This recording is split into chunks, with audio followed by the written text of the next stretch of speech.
Jamaah kaum muslimin yang dirahmati Allah Subhanahu wa taala. Muhasabah seperti yang sudah kita sampaikan pada pembahasan sebelumnya, yaitu kita menghitung-hitung, introspeksi, mengkalkulasi diri kita, mana kebaikan, keburukan, mana keuntungan, kerugian yang kita dapatkan dalam menjalani kehidupan kita.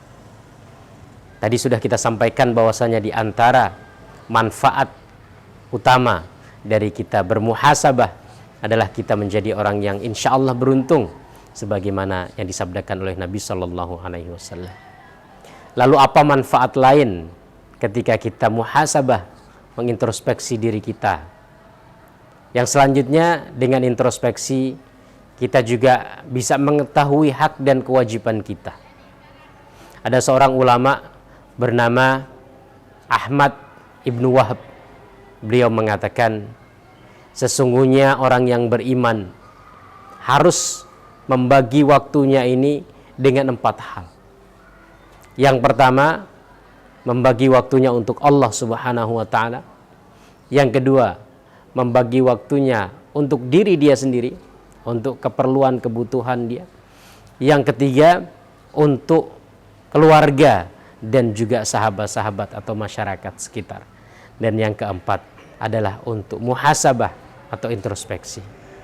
Artinya 4 hal ini harus selalu kita taruh di depan kita, bahwasanya dalam menjalankan kehidupan kita ini kita harus memenuhi hak-hak dan kewajiban-kewajiban setidaknya kepada 4 hal tadi.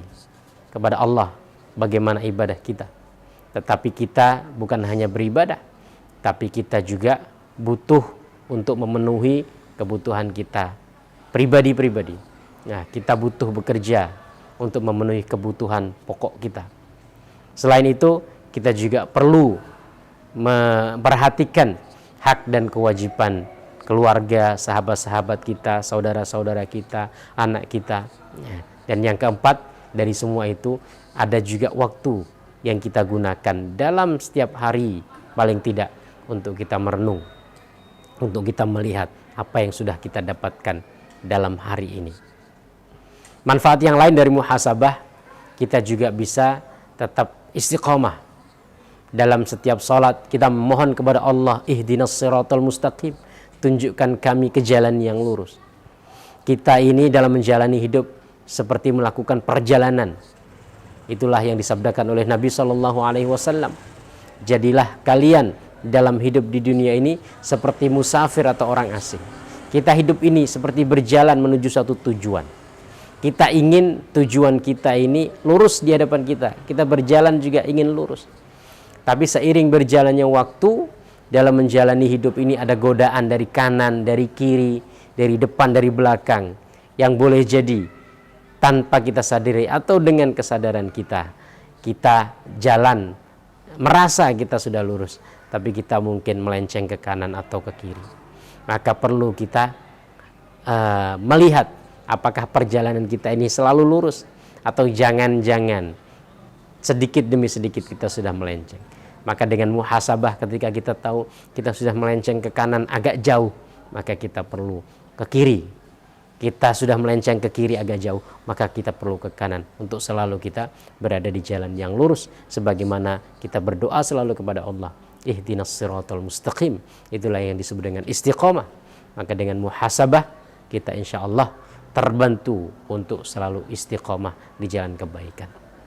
Dengan muhasabah kita juga bisa terhindar dari kelalaian. Karena kalau orang yang tidak pernah menghitung dirinya, tidak pernah melihat, mengintrospeksi keadaannya, maka dia akan lalai dengan kehidupan dunia ini. Dan memang kehidupan dunia ini melenakan. Innamal hayatud dunya la'ibun walahun. Sesungguhnya kehidupan dunia ini adalah permainan, senda gurau yang melenakan. Ya. Maka kita perlu melihat supaya kita tidak termasuk orang-orang yang lalai. Di dalam surat At-Takatsur, Allah Subhanahu wa taala berfirman, alhaakumut takatsur hatta zurtumul maqabir.